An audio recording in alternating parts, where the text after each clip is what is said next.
Teman-teman, selamat berjumpa lagi di channel Cak Motivator.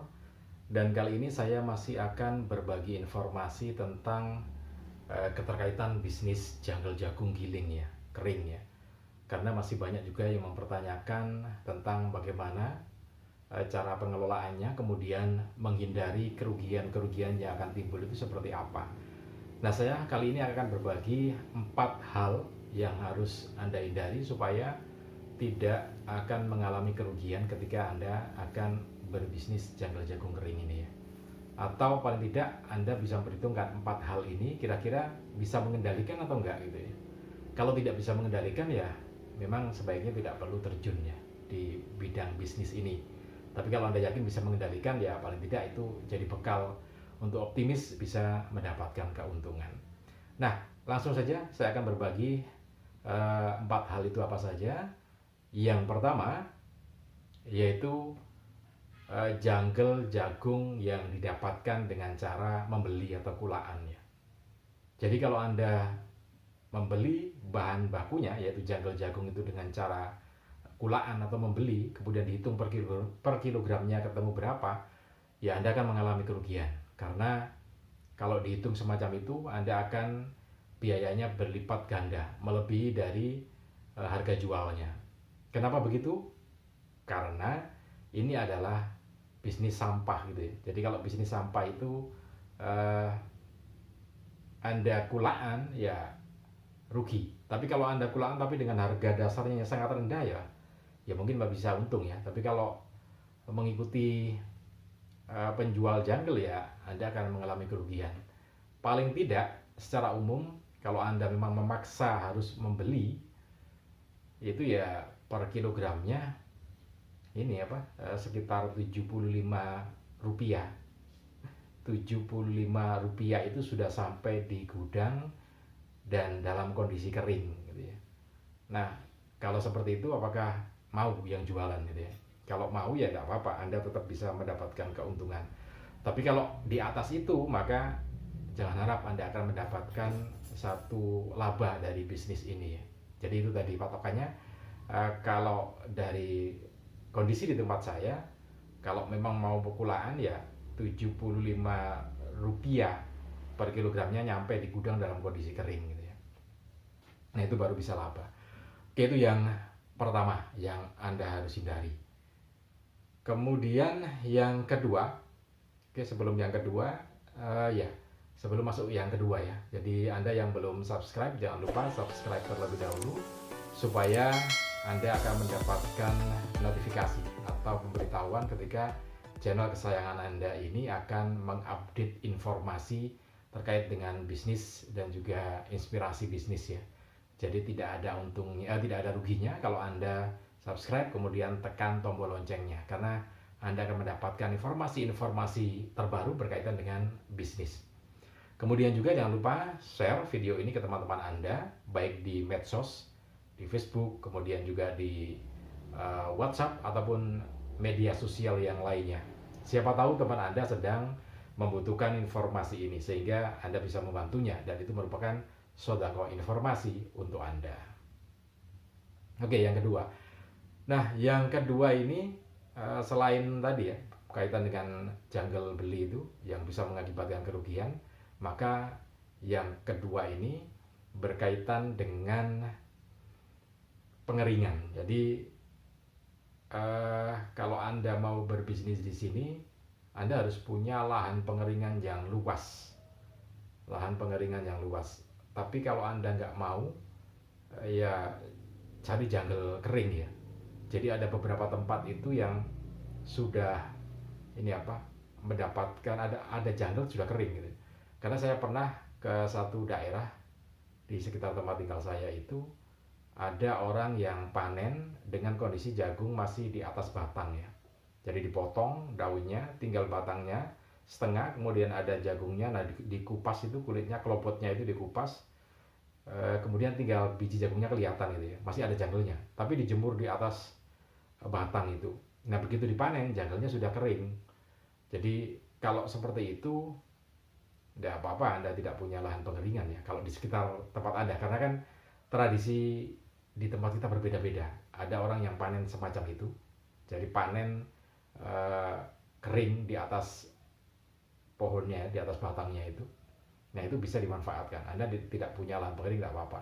Tetapi kalau misalkan Anda tidak punya lahan pengeringan yang luas, kemudian model panennya di tempat Anda adalah panen jagung basah, ya nggak usah deh bisnis ini. Karena nanti Anda pasti akan kesulitan untuk mengeringkannya.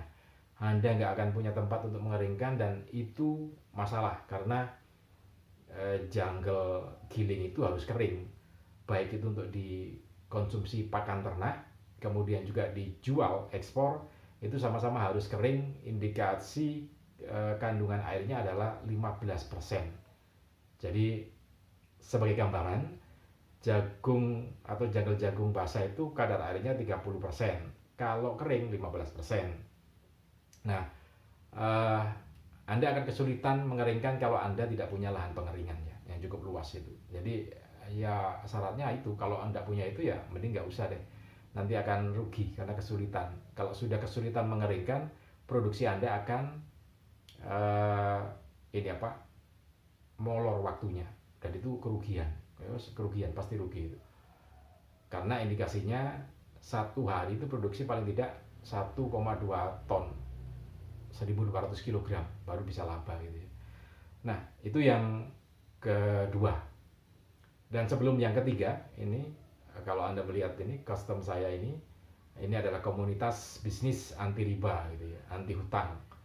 Jadi di bisnis atau di komunitas anti riba ini banyak yang sudah terbebaskan dari hutang, kemudian juga banyak yang sudah bisa memenuhi kebutuhan rumah, kemudian kendaraan, bisa terbantu di komunitas bisnis anti riba ini. Nah, kalau ada di antara Anda ingin masuk dalam komunitas bisnis ini, silakan Anda bisa WA di nomor ini, atau saya cantumkan di deskripsi ya nomor WA-nya. Silakan Anda bergabung dengan komunitas bisnis anti riba ini.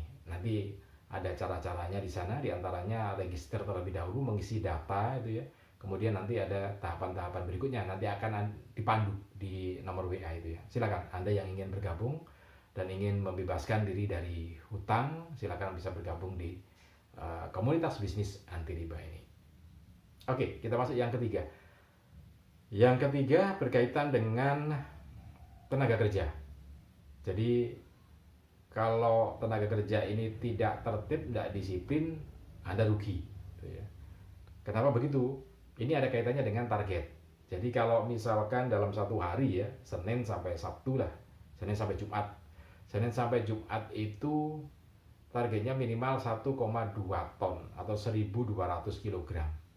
Itu bisa diproduksi dengan 2 mesin, 4 tenaga kerja mulai pukul 7 pagi sampai pukul 12, kemudian istirahat 1 jam, kerja lagi jam 1 sampai jam 3. Kemudian yang pukul 3 sampai pukul 4 itu untuk memasukkan hasil gilingan tadi ke karung ya, untuk packaging tadi itu.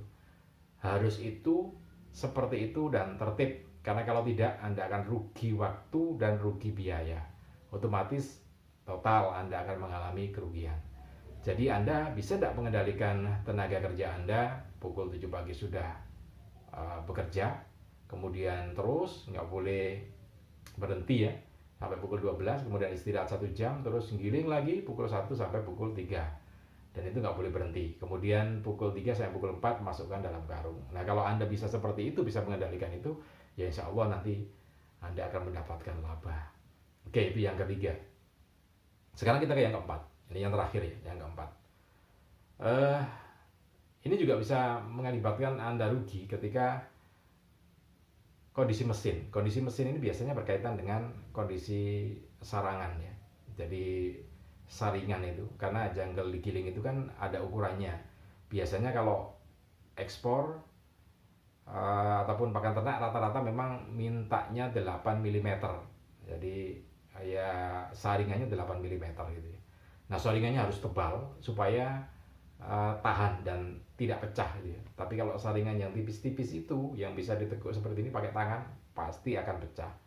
Tapi kalau yang tebal segini ya ukurannya mungkin ya setengah sentian ya, 5 ini berarti 5 mili, 5 sampai 8 mili.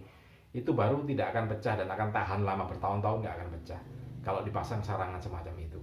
Jadi memang lebih baik pakai sarangan yang tebal langsung, kemudian ya Anda aman. Karena kalau misalkan Anda pakai yang tipis itu biasanya 1 minggu 2 minggu mesti pecah. Dan kalau itu yang terjadi kemudian pekerja Anda tidak tahu, dimasukkan saja ke karung kemudian dikirim untuk ekspor, masalah. Nanti Anda kena klaim, bisa rugi ya. Rugi kalau sudah kena klaim itu. Nggak dibayar itu ya. Nah, itu yang jadi 4 permasalahan yang harus Anda antisipasi supaya Anda bisa laba atau bisa terhindar dari kerugian. Nah, teman-teman, itu 4 hal yang bisa saya sampaikan. Mudah-mudahan ini bisa bermanfaat untuk Anda mempertimbangkan dalam bisnis Anda.